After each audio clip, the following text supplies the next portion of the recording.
ప్రభుత్వం ప్రతిపాదించిన గోదావరి బనకచెర్ల లింక్ ప్రాజెక్టుపై తీవ్ర అభ్యంతరం వ్యక్తం చేస్తున్న తెలంగాణ ప్రభుత్వం రేపు కీలక సమావేశం ఏర్పాటు చేసింది. బనకచెర్ల ప్రాజెక్టుపై అనుసరించాల్సిన తదుపరి వ్యూహంపై ఎంపీలతో చర్చించనుంది. ఈ సమావేశం రేపు సాయంత్రం 4 గంటలకు జరుగుతుందని రాష్ట్ర నీటిపారుదల శాఖ మంత్రి ఉత్తమ్ కుమార్ రెడ్డి వెల్లడించారు.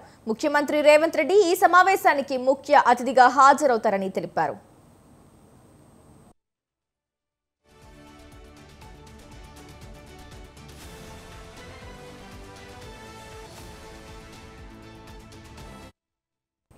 ఈ కీలక భేటీకి రాష్ట్రం నుంచి ప్రాతినిధ్యం వహిస్తున్న కేంద్ర మంత్రులు జి కిషన్ రెడ్డి, బండి సంజయ్లను గౌరవ అతిథులుగా ఆహ్వానించినట్లు మంత్రి పేర్కొన్నారు.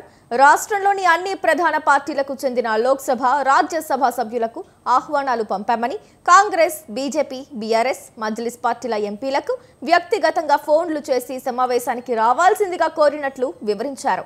ఎంపీలందరి అభిప్రాయాలను తీసుకోవాలనే ఉద్దేశంతో ఈ సమావేశం ఏర్పాటు చేసినట్లు ఉత్తమ్ స్పష్టం చేశారు.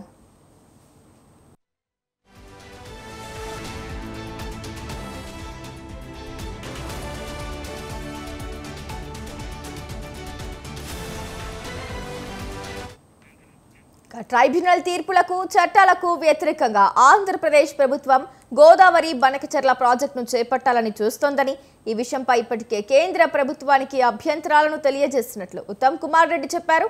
కేంద్రానికి తనతో పాటు ముఖ్యమంత్రి కూడా లేఖలు రాశారని, కేంద్ర జలశక్తి శాఖ మంత్రి సిఆర్ పాటిల్ని కూడా కలిసి బనకచెర్ల ప్రాజెక్టు వల్ల తెలంగాణ నీటి హక్కులకు తీవ్ర నష్టం వాటిల్లుతుందని వివరించినట్లు తెలిపారు. అయితే ఈ అంశానికి సంబంధించి పూర్తి సమాచారాన్ని మా Telangana bureau chief Venu phone in ద్వారా అందిస్తారు. చెప్పండి వేణు.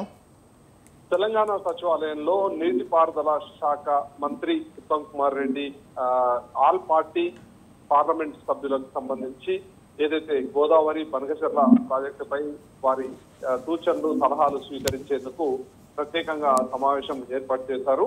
ఈ సమావేశం రేపు సాయంత్రం 4 గంటలకు సచివాలయంలో జరగనుంది.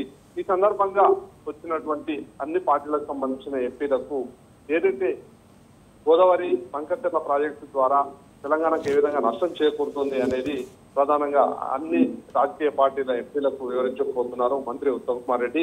ఈ కార్యక్రమంలో ముఖ్యమంత్రి రేవంత్ రెడ్డి కూడా పాల్గొనబోతున్నారు.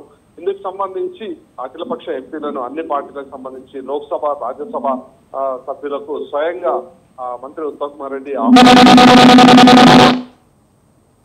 తో పాటు ఇటు BJP, BRS, MIM Lok Sabha, Rajya Sabha సభ్యులకు లేఖలు రాసి స్వయంగా మంత్రి ఉత్తమ్ కుమార్ రెడ్డి ఆహ్వానం పంపడం జరిగింది. ఏదైతే ఆంధ్రప్రదేశ్ ప్రభుత్వం ఇటీవల భారత ప్రభుత్వానికి ప్రతిపాదించిన గోదావరి బనకచెర్ల ప్రాజెక్టుపై ఏ విధంగా తెలంగాణ నష్టం జరుగుతుంది, ఈ నష్టాన్ని ఏ విధంగా మనం నివారించాలి అనే దానిపైనే ప్రధానంగా ఈ సమావేశం ఏర్పాటు చేయడం జరిగింది. ఈ సమావేశంలో అన్ని పార్టీలకు సంబంధించిన పార్లమెంట్ సభ్యుల నుండి సూచనలు కూడా తీసుకుంటామని చెప్పి మంత్రి ఉత్తమ్ కుమార్ రెడ్డి చెప్పడం జరిగింది. ఇక ఆంధ్రప్రదేశ్ ప్రభుత్వం గోదావరి బనకచెర్ల ప్రాజెక్టును నిర్మించాలని ప్రతిపాదించడం, ఈ ప్రతిపాదనను భారత జలశక్తి మంత్రిత్వ శాఖ, ఆర్థిక మంత్రిత్వ శాఖలకు కూడా ఇప్పటికే సమర్పించింది. ప్రాథమిక అధ్యయనంలో ఈ ప్రాజెక్టు 1980 నాటి గోదావరి జల వివాద ట్రిబ్యునల్ అవార్డు, ఆంధ్రప్రదేశ్ పునర్వ్యవస్థీకరణ చట్టం 2014 చట్టాన్ని ఉల్లంఘించినట్లు కనిపిస్తుందని చెప్పి ఇటు తెలంగాణ ప్రభుత్వం అభ్యంతరం వ్యక్తం చేస్తుంది. ఈ విధంగా ఈ ప్రాజెక్టు తీసుకువెళ్తే ఇటు తెలంగాణ ప్రజల నీటి హక్కులను ప్రతికూలంగా ప్రభావితం చేస్తుందని చెప్పి కూడా మంత్రి ఉత్తమ్ కుమార్ రెడ్డి ఇప్పటికే కేంద్ర ప్రభుత్వానికి అభ్యర్థన కూడా చేశారు. ఈ గోదావరి బనకచెర్ల లింక్ ప్రాజెక్టుపై తెలంగాణ ప్రభుత్వం ఏదైతే తెలంగాణ జరుగుతున్న నష్టాన్ని వివరిస్తూ కేంద్ర ఆర్థిక, జలశక్తి మంత్రులకు ఇప్పటికే లేఖలు కూడా రాయడం జరిగింది. ఇక గోదావరి బనకచెర్ల అంతర్గత ప్రాజెక్టు ముఖ్యంగా ఏదైతే డిపిఆర్ ఇంకా ప్రభుత్వానికి అందలేదు, ఇక అందిన తర్వాత దానిపై స్పందిస్తామని చెప్పి ప్రస్తుతం ఏవైతే మార్గదర్శకాలు, ట్రిబ్యునల్ అవార్డులు, అంతర్రాష్ట్ర ఒప్పందాలు వివిధ నిబంధనల ప్రకారం పరిశీలిస్తుందని చెప్పి హామీ ఇవ్వడంతో ఇక తెలంగాణ ప్రభుత్వం కూడా ఈ ప్రాజెక్టుపై అభ్యంతరం వ్యక్తం చేస్తూ ఇటీవల కేంద్ర మంత్రులకు కూడా లేఖలు రాయడం జరిగింది. ఇక ఏదైతే ఈ ప్రభుత్వాన్ని విధంగా అంటే ఆంధ్రప్రదేశ్ ప్రభుత్వం ఈ ప్రాజెక్టు చేపట్టకుండా చూడాలి అని చెప్పి ఇటు రాష్ట్ర ఎంపీల నుండి కేంద్ర ప్రభుత్వంపై ఒత్తిడి తెచ్చేలా కూడా ఈ సమావేశం ఏర్పాటు చేశారు. అందులో భాగంగా ఈ కార్యక్రమానికి ఇటు ఎంపీలను అలాగే కేంద్ర మంత్రులను కూడా ఆహ్వానించడం జరిగింది.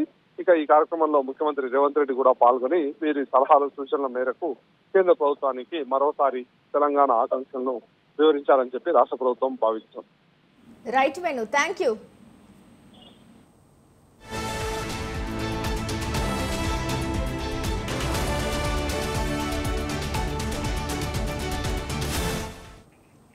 ఇక బనకచర్లపై తెలంగాణ ఏర్పాటు చేసిన సమావేశంలో ఏపీ ఎలాంటి స్పందన వస్తోంది, ఏపీ ప్రభుత్వం వర్షన్ అసలు ఎలా ఉంది, అయితే ఈ అంశానికి సంబంధించి పూర్తి సమాచారాన్ని మా కరెస్పాండెంట్ శ్రీనివాస్ ఫోన్ ఇన్ ద్వారా అందిస్తారు. చెప్పండి శ్రీనివాస్. గోదావరి నుంచి ఏటా సముద్రంలోకి 2000 టీఎంసీల పైగా ఏటా నీరు సముద్రంలో వృధాగా కలుస్తుంది. ఈ వృధాగా కలిసే నీటిని ఈ బనకచెర్లకు మళ్లించడం వల్ల తెలంగాణకు వచ్చే నష్టం ఏంటో అనేది ఏపీ ప్రభుత్వం వాదిస్తుంది. సముద్రంలో కలిసే నీటిని తాము వినియోగించుకుంటే తెలంగాణ ప్రభుత్వం అభ్యంతరం చెప్పడం అనేది సమంజసం కాదని ఏపీ ప్రభుత్వం వాదిస్తుంది. ప్రధానంగా గోదావరి జలాల ఏటా వరద నీటి సమయంలో 2000 టీఎంసీలు సముద్రంలో కలిసే సమయంలో కేవలం 200 టీఎంసీల నీటిని తాము వినియోగించుకుంటే తెలంగాణ ప్రభుత్వం అభ్యంతరం చెప్పడం పద్ధతి కాదని కూడా ఏపీ ప్రభుత్వం భావిస్తుంది. ఇటు సముద్రంలో కలిసిపోయే నీటిని కింది స్థాయిలో డౌనల్ స్టేజ్ లో సముద్రంలో కలిసే నీటిని మళ్లించుకుంటే తెలంగాణ ప్రభుత్వానికి ఆ నీటి వల్ల ఎలాంటి నష్టం వాటిల్లుతుందో అనేది కూడా ఏపీ ప్రభుత్వం తెలంగాణ నేతలు వివరించాలని కూడా ఏపీ ప్రభుత్వం వాదిస్తుంది. ప్రధానంగా ఇటు గోదావరి టు బనకచెర్ల ఈ ప్రాజెక్టు చేపట్టడం ద్వారా 7.5 లక్షల ఎకరాలకు సాగునీరుతో పాటు 22.5 లక్షల మందికి సాగునీరు అందించాలనేది ఈ ప్రాజెక్టు లక్ష్యం. అయితే పోలవరం కుడి కాలువ ద్వారా వృధాగా సముద్రంలో కలిసే నీటిని అక్కడి నుంచి డిఫరెంట్ స్టేజెస్ ద్వారా ఇటు బనకచెర్లకు తరలిస్తారు. అయితే ఈ ప్రాసెస్ అంతా ఎలాంటి పర్యావరణానికి హాని కానీ తర్వాత ఇతరత్ర ఎలాంటి అనుమతులు తీసుకోకుండా సజీవుగా కాలువ ద్వారా నీటిని మళ్లించి అక్కడి నుంచి ఒక బొల్లపల్లి అని ఒక రిజర్వాయర్ నుంచి అక్కడి నుంచి రోజు నీటిని బనకచెర్లకు ఎత్తిపోయడం ద్వారా బనకచెర్ల నుంచి ఇటు రాయలసీమ జిల్లాలకు అందిరనీవా, తెలుగంగ, ఎస్ఆర్బీసీ, కేసీ కెనాల్ ఈ 4 ప్రాజెక్టులకు మళ్లించాలనేది రాష్ట్ర ప్రభుత్వం వాదన. ఇందుకు 50,000 కోట్ల రూపాయలు అంచనా అవుతుందని కూడా ఇప్పటికే డిపిఆర్ సిద్ధం చేస్తుంది ఏపీ ప్రభుత్వం. అయితే సముద్రంలో కలిసే నీటిని వినియోగించుకున్న ప్రతిపాదనలు కూడా తెలంగాణ ప్రభుత్వం అభ్యంతరం చెప్పడం అనేది విడ్డూరంగా ఉందని కూడా ఇటు ఏపీ ప్రభుత్వం సంబంధించిన రాష్ట్ర నీటిపారుదల శాఖ మంత్రి, జలవనరుల శాఖ మంత్రి నిమ్మల రామనాయుడు వాదిస్తూ వస్తున్నారు. ఈ పథకం సంబంధించి తెలంగాణ గోదావరి ఎగువ నుంచి దిగువ వరకు తెలంగాణ ప్రభుత్వం నీటిని వాడుకుంటూ మిగులు జలాలు మాత్రమే కిందికి వదిలేస్తే ఆ నీరు పోలవరం నుంచి సముద్రంలో కలిసే అవకాశాలు ఉన్నాయి. ఈ సముద్రంలో కలిసే నీటిని కూడా ఏపీ ప్రభుత్వం వాడుకోకూడదు అని చెప్పడం తెలంగాణ నేతలు ఎంతవరకు సబబు అనేది కూడా ఇటు ఏపీ ప్రభుత్వంతో పాటు రాష్ట్ర మంత్రులు కూడా ప్రశ్నిస్తున్నారు. ఇప్పటికైనా ఈ ప్రభుత్వానికి ఈ ప్రతిపాదన పట్ల తెలంగాణ నేతలు వాస్తవ పరిస్థితిని దృష్టిలో ఉంచుకొని ఈ పథకానికి అడ్డు చెప్పకూడదని కూడా ఏపీ ప్రభుత్వం తెలంగాణ నేతలను కోరుతుంది.